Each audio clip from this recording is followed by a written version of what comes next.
काल रात्रीपासूनच मुंबई आणि आसपासच्या उपनगरात मुसळधार पाऊस कोसळतोय।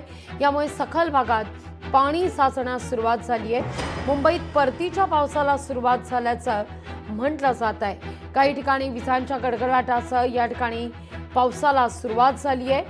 7 वाजून गेलेले होते सकाळच्या दरम्यान, तरी देखील मुंबई आणि आसपासच्या उपनगरात अंधार दाटलेला होता। आता काहीसा उजाडताना पाहायला मिळतंय, पण काल रात्रीपासूनच मुंबई आणि आसपासच्या उपनगरात मुसळधार पाऊस बरसतोय। त्यामुळे वाहतुकीचा देखील काहीसा वेग हा मंदावलेला आहे। तिथं रेल्वे वाहतूक सुद्धा विलंबानं सुरू असल्याची बातमी ही समोर येते।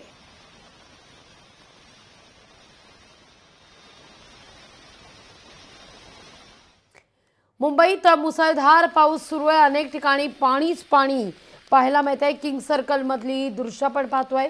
किंग सर्कल परिसरात देखील पाणी साचण्यास सुरुवात झाली आहे।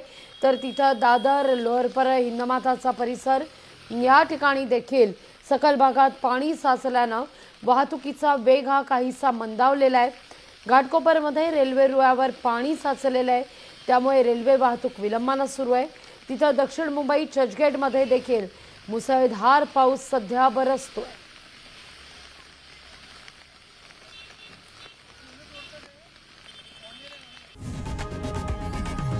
लोकशाही मराठी ऐका, पहा, जागरूक रहा।